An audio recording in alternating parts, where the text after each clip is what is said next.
Good morning students. Chapter 5 पृष्ठ रसायन colloid, उसमें एक बड़ा टॉपिक है। तो कोलोइड के बारे में ही आज भी हम पढ़ने वाले हैं। कोलोइड के निर्माण की जो विधियाँ हैं, कोलोइड विलयन कैसे बनाया जा सकता है, उन निर्माण की विधियों को मैं संक्षिप्त में बताती हूँ। तुम्हें पिछले वीडियो में भी मैंने बताया था। संक्षेप में दो भागों में इसको विभाजित किया जाता है। पहला भाग है परिक्षेपण और दूसरा भाग है संघनन। परिक्षेपण का मतलब है कि जो बड़े आकार के कण हैं उनसे अगर कोलोइडी आकार के कण बनाए जाते हैं, उनसे अगर कोलोइड विलयन बनाया जाता है तो उसको परिक्षेपण बोला जाता है। और छोटे आकार के कणों से अगर कोलोइड विलयन बनाया जाता है तो उसको हम संघनन बोलते हैं। अब देखो कोलोइडी कण का हमें कैसे पता चलेगा? जो कोलोइड की हमने विशेषताएं पढ़ी थी उसमें उसका आकार सबसे प्रमुखता से आता है। आकार कितना होता है उसका? 1 नैनोमीटर से 1000 नैनोमीटर के बीच का आकार होता है। तो 1 नैनोमीटर से 1000 नैनोमीटर के बीच के आकार का हमें कण बनाना है। अगर बड़े कण हैं तो उनको तोड़कर बनाना है, और अगर छोटे कण हैं तो उनको संघनित करके बनाना है। ये बनाने की विधियाँ मुख्य रूप से दो भागों में विभाजित हैं। अब सबसे पहले हम चलते हैं परिक्षेपण विधि की तरफ। परिक्षेपण में भी विद्युत परिक्षेपण विधि, या इसी का दूसरा नाम है ब्रेटिग आर्क विधि। विद्युत परिक्षेपण विधि, जैसा नाम से ही पता चल रहा है कि परिक्षेपण हम करवाएंगे, लेकिन किसकी सहायता से? विद्युत की सहायता से परिक्षेपण कराया जाता है। देखो बुक में ये विद्युत परिक्षेपण या ब्रेटिग आर्क विधि तुम्हारा टॉपिक के रूप में दिया हुआ है। यहाँ पर मैंने इसको 4 पॉइंट्स में लिख दिया, 4 मुख्य बिंदु इसके लिख दिए। तो यही नोट्स बनाने का तरीका होता है। कुछ बच्चे पूछते हैं कि नोट्स कैसे बनाना है, तो नोट्स बनाने का तरीका यही होता है कि पूरे पैराग्राफ को पढ़ने के बाद, पूरे प्रोसेस को पढ़ने के बाद उसको बिंदुओं में तोड़ लिया जाता है। तो यहाँ पर ये 4 बिंदु लिखे हुए हैं। इन 4 बिंदुओं और इस चित्र की सहायता से हमें ब्रेटिग आर्क विधि पढ़नी है। ब्रेटिग आर्क विधि में जो सबसे पहला बिंदु लिखा हुआ है वो मैं पढ़कर बताती हूँ तुम्हें। सिल्वर, गोल्ड, प्लेटिनम आदि धातुओं के सोल बनाए जाते हैं। इस विधि के द्वारा सिल्वर, गोल्ड, प्लेटिनम आदि डी ब्लॉक के जो धातु हैं उनके कोलोइडी विलयन बनाए जाते हैं, जिनको बनाना आसान काम नहीं है। ठीक है, एक और बात मैं यहाँ पर जोड़ना चाहती हूँ बेटा, ब्रेटिग आर्क विधि को शुरू करने से पहले देखो कोलोइडी विलयन हम बना रहे हैं। हमने 2 तरह से कोलोइडी विलयन को विभाजित किया था, परिक्षेपण माध्यम और परिक्षेपित प्रावस्था के आधार पर। पहला था हमारा द्रव स्नेही, दूसरा था हमारा द्रव विरोधी। द्रव स्नेही, अगर तुम्हें उसकी परिभाषा याद है या नाम से भी तुम पहचान सकते हो, द्रव स्नेही जो द्रव में आसानी से घुल जाता है, क्योंकि अणुओं के बीच में आकर्षण बल होता है परिक्षेपण माध्यम और परिक्षेपित प्रावस्था में। द्रव विरोधी आसानी से नहीं घुलता है। हम ये जो विधियाँ पढ़ रहे हैं ये द्रव विरोधी कोलोइड विलयन बनाने की ही विधियाँ पढ़ रहे हैं। तो सबसे पहले तुम्हें यही पता होना चाहिए, द्रव विरोधी कोलोइड विलयन बनाने की विधियाँ पढ़ रहे हैं, और हम इसमें क्या पढ़ रहे हैं? 1 नैनोमीटर से 1000 नैनोमीटर के बीच के आकार के कोलोइड विलयन बनाने की विधियाँ पढ़ रहे हैं। तो हम वापस से आते हैं विद्युत परिक्षेपण विधि पर। विद्युत परिक्षेपण विधि में सबसे पहला बिंदु क्या है कि गोल्ड, सिल्वर, प्लेटिनम जो महंगी धातु हैं, क्रियाशील धातु बिल्कुल नहीं है, घुलती नहीं है विलयन में, उनको बनाने के लिए हम इस विधि की सहायता लेते हैं। दूसरा, धातु की 2 छड़ उच्च विभव बैटरी से जोड़ते हैं। धातु की 2 छड़ बना लेते हैं और उन दोनों छड़ों में से एक छड़ का सिरा एनोड से जोड़ देते हैं, दूसरी छड़ का सिरा कैथोड से जोड़ देते हैं। अब चित्र की सहायता लेते हैं।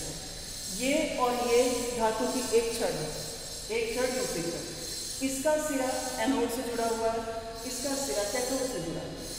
ठीक है। दूसरा, उच्च विभव बैटरी को मैंने यहाँ पर लिखा है HV, हाई वोल्टेज बैटरी, उच्च विभव वाली बैटरी, जिससे कि इन छड़ों को कणों में तोड़ा जा सके। इतना विभव प्रवाहित किया जाता है कि उसको कणों में तोड़ा जा सके, क्योंकि हमें कोलोइड विलयन के कण ही बनाने हैं यहाँ पर, उसमें तोड़ा जा सके।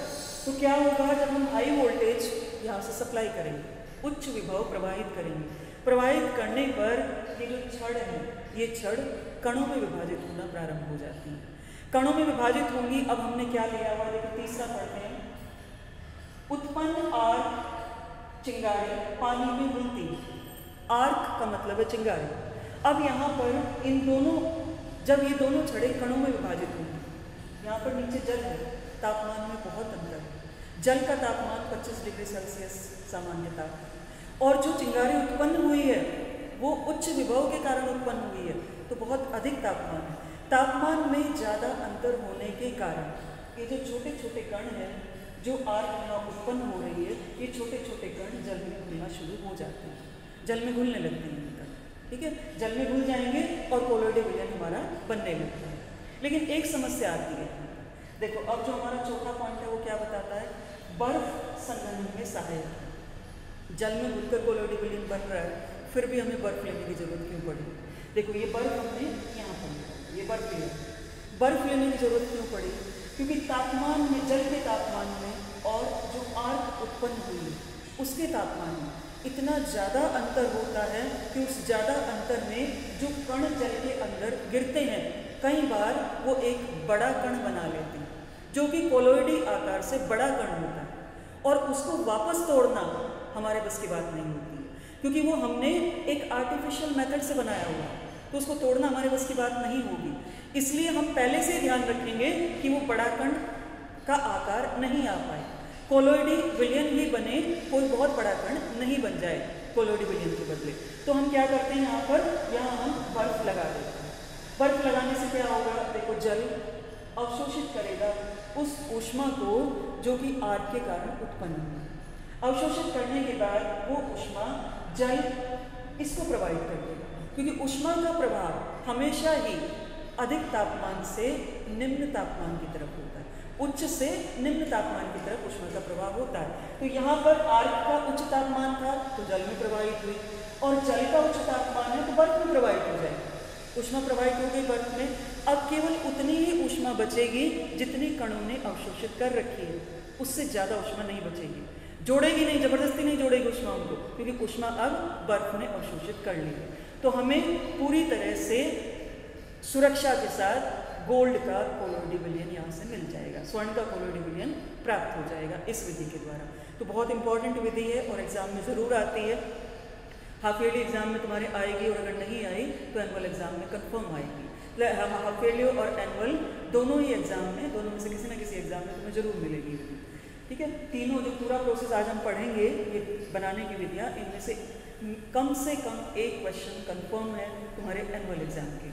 अच्छा, अब दूसरी विधि की तरफ आते हैं। पैक्टीकरण, मैंने यहाँ नाम लिखा हुआ है दूसरी विधि का, पैक्टीकरण या इंग्लिश में इसको पेप्टाइजेशन बोलते हैं। पैक्टीकरण में हमें क्या करना है, पिछले साल का भी मैं थोड़ा सा याद दिलाती हूँ कि पिछले साल जब हम लैब में गए थे तो लैब में तुमने कुछ रासायनिक अभिक्रियाएँ भी की थी, और उन रासायनिक अभिक्रियाओं में अवक्षेप भी बनाए। अवक्षेप, जैसे एक अवक्षेप बना था सोडियम सल्फेट को हमने बेरियम क्लोराइड विलयन मिलाया था, सोडियम सल्फेट के विलयन में बेरियम क्लोराइड का विलयन मिलाया था। मिलाने के बाद बेरियम सल्फेट का सफ़ेद अवक्षेप प्राप्त हुआ, ठीक है। इसी तरह का अगर कोई अवक्षेप है, ताज़ा बना हुआ अवक्षेप जो हमने अभी अभिक्रिया की है और अभी अवक्षेप बना है, ऐसा नहीं कि जैसे मैंने लैब में तुम्हें पिछले साल बोल दिया था, क्योंकि एक ही पीरियड मिल पाता था, तो मैंने तुम्हें बोला था कि आज परखनली को रख दो और कल अवक्षेप देख लेंगे, क्योंकि जब तक वो जम जाएगा अवक्षेप। ऐसा नहीं, एक ही लैब के पीरियड में हमने अवक्षेप बनाया। बनाने के बाद अब हमने क्या किया, उसको जो ताज़ा बना अवक्षेप है, ताज़ा बना अवक्षेप जमा जल तो है उसके अंदर, अवक्षेप ताज़ा बना हुआ है, और जो हमने लवण लिया था अवक्षेप बनाने के लिए उसको हमने जल में घोला था, तो जल वहाँ पर है और ये ठोस अवस्था में ताज़ा बना हुआ अवक्षेप हमारे पास है परखनली में। दोनों चीज़ें हैं, हमें मिलाना क्या है, अपनी तरफ से एक विद्युत अपघटय इसके अंदर मिलाना, और विद्युत अपघटय का नाम मैंने यहाँ लिख दिया KOH। विद्युत अपघटय के बारे में तुम जानते हो, फिर भी तुम्हें एक बार बता देती हूँ कि विद्युत अपघटय वो होता है जो जल में पूरी तरह घुलनशील हो जाए और आयनीकृत होकर अपने आयन में परिवर्तित हो जाए। जैसे मैंने यहाँ लिखा भी है कि जो KOH है वो पोटेशियम आयन और हाइड्रोक्सिल आयन में विभक्त हो जाता है जल में घुलने के बाद। तो हमने KOH डाल दिया, KOH डालने के बाद हमारा कोलोइडी विलयन प्राप्त हो जाता है। कैसे प्राप्त हुआ कोलोइडी विलयन, देखो AgCl का अवक्षेप था, उदाहरण के लिए ये AgCl का अवक्षेप था, पोटेशियम आयन और हाइड्रोक्सिल आयन, क्योंकि हमने KOH मिलाया उसके अंदर, तो पोटेशियम आयन है और हाइड्रोक्सिल आयन। जो पोटेशियम आयन है वो जल के साथ अभिक्रिया कर लेंगे, क्योंकि बहुत ही अधिक क्रियाशील है और अपने आयनों के रूप में होगी तो एकदम अभिक्रिया करेंगे, अभिक्रिया करके वापस से KOH बना देगी। ठीक है, बचा क्या OH आयन। ये OH आयन इस AgCl का जो अवक्षेप बना हुआ है इसकी चारों तरफ से ढक लेते हैं, एक बाउंड्री बना देते हैं, एक लाइनिंग बना देते हैं जिस पर केवल OH आयन है, क्योंकि पोटेशियम तो जल में घुल चुका है, जल पहले से है, वो तो दोनों उदासीन है, लेकिन यहाँ पर इसको उदासीन करने वाला कोई नहीं OH आयन। तो इसलिए क्या हुआ, ये पूरे ही विलयन से पूरी तरह अलग रहेगा और इसको हम बोलेंगे कोलोइडी विलयन। अब OH आयन लगने से क्या अंतर है, देखो OH आयन ऋणात्मक आवेश ऋणात्मक आवेश एक दूसरे को प्रतिकर्षित करेंगे और प्रतिकर्षण बल के कारण स्थायी होगा। प्रतिकर्षण बल के कारण कभी भी ऐसा नहीं होगा कि AgCl वापस से जल में घुल जाए, AgCl दोबारा से KOH में घुल जाए, ऐसा नहीं होने देंगे, क्योंकि OH आयन यहाँ पर गार्ड बनकर बैठे हैं, सुरक्षा कवच बनाया हुआ AgCl के चारों तरफ। अच्छा, अब कोशिश करते हैं कि AgCl के चारों तरफ जो सुरक्षा कवच बना है ये टूट सकता है कि नहीं टूट सकता है, और अगर टूट भी जाता है तो कोलोइडी विलयन हमारा सुरक्षित रह पाता है या नहीं रह पाता है। अब हमने क्या किया, सिल्वर नाइट्रेट का विलयन लिया। सिल्वर नाइट्रेट भी अपने विलयन में सिल्वर आयन और नाइट्रेट आयन के रूप में होता है। ठीक है, अब क्या होगा, देखो सिल्वर आयन OH आयन से अभिक्रिया करेगा, अभिक्रिया करके AgOH बनाएंगे। ठीक है, यहाँ पे मैंने लगाया सिल्वर आयन और इसके बीच बीच में OH आयन लगे हुए हैं। दूसरा जो नाइट्रेट आयन है ये पूरी तरह जल में घुलनशील है, घुल जाएगा नाइट्रेट आयन और HNO3 बना देगा जल में। तो हमारा जो मुख्य रूप से, क्योंकि हमने सिल्वर डाला है उसके अंदर, OH आयन पहले से था, सिल्वर हमने डाला है उसके अंदर, तो मुख्य रूप से सिल्वर का आवेश हमें बाहर दिखाई देगा, सतह के ऊपर में सिल्वर का आवेश दिखाई देगा और हमारा जो कोलोइडी विलयन है वो अभी भी सुरक्षित रहेगा। जो कोलोइडी विलयन है वो अभी भी इसको अलग किया जा सकता है, इसको पृथक किया जा सकता है विलयन से। दूसरा, अगर हम HCl डालते हैं, देखो HCl की प्रवृत्ति से तुम भली भांति परिचित हो। HCl तुम्हें मालूम है कि पूरी तरह से आयनीकृत होकर H आयन और Cl आयन बनाता है। HCl ओरिजिनली एक गैस होती है, लेकिन जब जल में घुल जाती है तो जो HCl का द्रव बनता है, लिक्विड सॉल्यूशन बनता है, वो H आयन और Cl नेगेटिव आयन उसके अंदर उपस्थित होते हैं। जो H आयन बने हैं यहाँ पर वो OH आयन से अभिक्रिया कर लेते, जल बना दिया, और यहाँ पर जो सतह खाली हुई थी उस सतह पर क्लोराइड आयन आना शुरू हो जाते हैं, पूरी सतह को ढक लेते हैं। वापस से अपना कोलोइडी विलयन जो हम करना चाहते थे, उसको सुरक्षित करना चाहते थे, उसको हम आरक्षित करना चाहते थे, वो काम हमारा हो गया। तो यहाँ पर इस विधि से जो कोलोइडी विलयन बनाया जाता है वो पूरी तरह से सुरक्षित एक कोलोइडी विलयन होता है और वो दोबारा से ताज़ा होने का अवक्षेप में परिवर्तित नहीं होता, क्योंकि विद्युत अपघटन मिलाकर हम उसको सुरक्षित कर देते हैं। तो ये दो विधियाँ हैं और ये दोनों ही विधियाँ हमारी परिक्षेपण में आती हैं। अब इसके बाद आते हैं अपने दूसरे भाग की तरफ, जो संघनन, छोटे छोटे अणुओं को जोड़ना है और जोड़कर कोलोइडी आकार के कण बनाना है, कोलोइडी आकार के अणु बनाना है। देखो इसका नाम मैंने लिखा है रासायनिक विधि। रासायनिक विधि, जब रासायनिक नाम आया है तो इसका मतलब रासायनिक समीकरण है वहाँ पर, और रासायनिक समीकरणों के भी अलग अलग प्रकार होते हैं। तो जितने प्रकार की रासायनिक समीकरण कोलोइडी विलयन बनाने में प्रयुक्त हुई हैं, तुम्हारे जो सिलेबस में जो प्रयुक्त हुई हैं, उनको मैंने नाम के साथ लिखा है। पहला नाम मैंने लिखा है अपचयन। अब अपचयन के बारे में थोड़ा सा याद कर लेते हैं कि अपचयन क्या है। देखो अपचयन, मैं तुम्हें 10th क्लास का अपचयन याद दिलाती हूँ। ऑक्सीजन का हटना, विद्युत ऋणात्मक तत्व का हटना, हाइड्रोजन का जुड़ना, विद्युत धनात्मक तत्व का जुड़ना, इनमें से अगर कोई भी घटना हो रही है तो उसको हम अपचयन बोलते हैं। देखो यहाँ पर AuCl3 गोल्ड क्लोराइड, इससे गोल्ड का कोलोइडी विलयन बन रहा है। सोल का मतलब कोलोइडी विलयन, गोल्ड का कोलोइडी विलयन बन रहा है। घटना क्या हुई है, यहाँ से क्लोराइड आयन हट गए, क्लोरीन हट गई है, यहाँ से क्लोरीन हट गई है। क्लोरीन क्या है, एक विद्युत ऋणात्मक तत्व, और विद्युत ऋणात्मक तत्व का हटना अपचयन कहलाता है। तो इसका मतलब जो गोल्ड क्लोराइड से गोल्ड का सोल बना है वो अपचयन विधि के द्वारा बनाया है। यहाँ पर अपचायक के रूप में फॉर्मल्डिहाइड उपयोग में लाया जाता है, जो अपने आप ऑक्सीकृत होकर फॉर्मिक एसिड बना लेता है। क्योंकि यहाँ पर हमारा जो मेन कंसर्न है, हम मुख्य रूप से जिसके बारे में जानना चाहते हैं वो गोल्ड का सोल है, इसलिए मैंने इनके नाम नहीं लिखे हैं।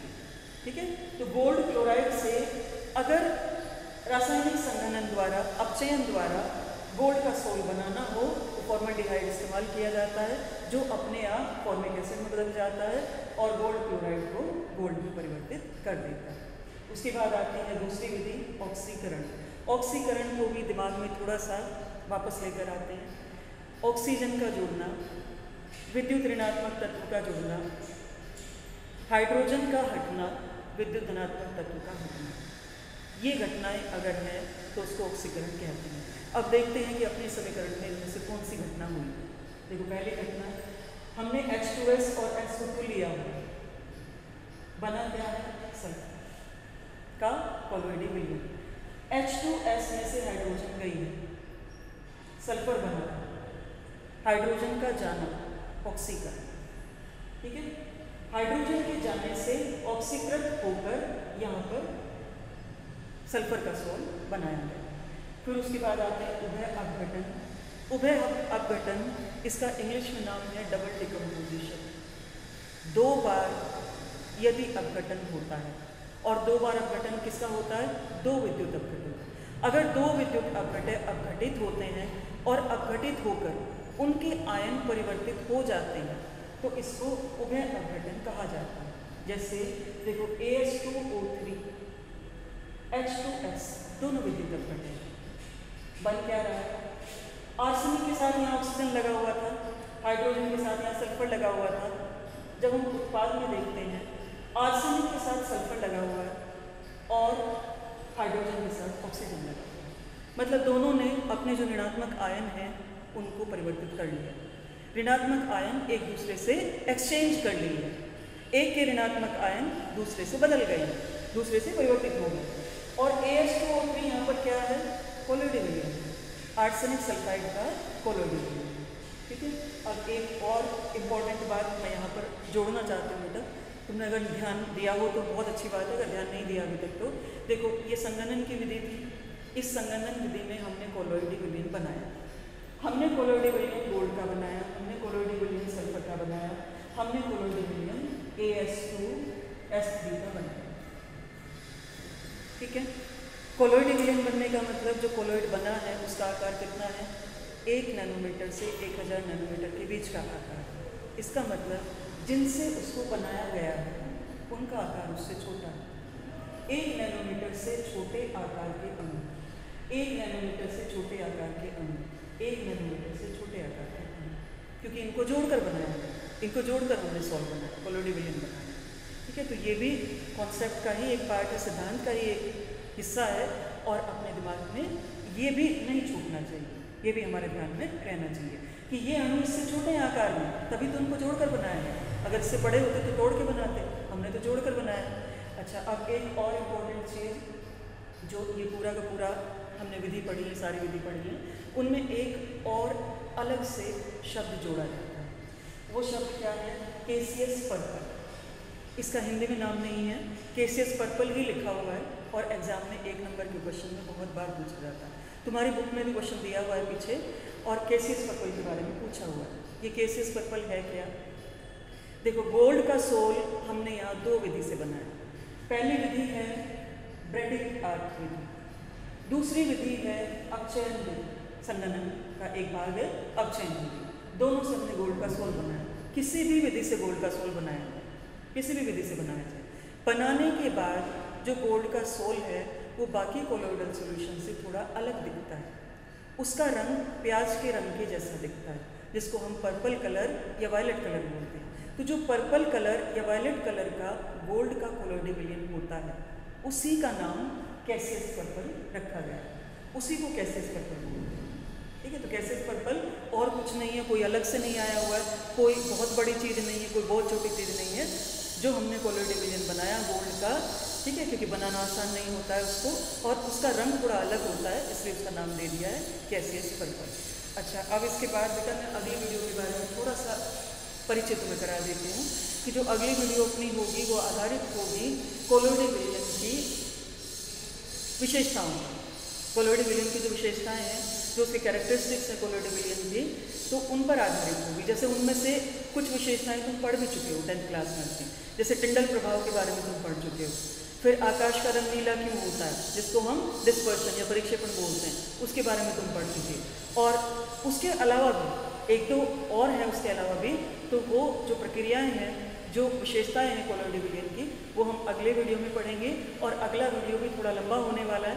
उसका कारण यही है कि मैं कोलोइडी विलियन की सभी विशेषताओं को एक साथ खत्म करूँगी, तो उनको तुम्हें एक साथ ही पढ़ना है, जिससे कि तुलनात्मक अध्ययन हमारे पास होता है, तुलनात्मक इन्फॉर्मेशन हमारे पास होती है। एक और चीज़ मैं तुम्हें कन्वे करना चाहती हूँ, बोलना चाहती हूँ कि अब क्योंकि चैप्टर अपना खत्म होने वाला है, तो टेक्स्ट बुक की एक्सरसाइज के क्वेश्चंस देखिए। जितने क्वेश्चंस नोट्स में आ चुके हैं, जैसे तुम पहले से करते आ रहे हो, जितने क्वेश्चंस नोट्स में आ चुके हैं उनको दोबारा लिखने की ज़रूरत नहीं है। लेकिन जो क्वेश्चंस नोट्स में कवर नहीं हुए हैं उनको बुक में से देख के तुम आंसर लिख सकते हो। ये जो बोर्ड पर है, मैं इसका स्क्रीनशॉट हर बार भेजती हूँ, इस बार भी स्क्रीनशॉट भेजूंगी। उसमें अगर तुम्हारे क्वेश्चन का आंसर कवर हो रहा है तो तुम उसमें से लिख सकते हो। और अगर किसी भी क्वेश्चन में तुम अटक जाते हो, तुम आंसर नहीं लिख पाते हो, तो उस क्वेश्चन का नंबर तुम मुझे डायरेक्ट लिख के भेज सकते हो। मैं आने वाली वीडियोज़ में उन क्वेश्चंस को स्पेसिफिकली, विशेष रूप से एक वीडियो बनाऊंगी जिसमें उन क्वेश्चंस को ही एक्सप्लेन किया जाएगा।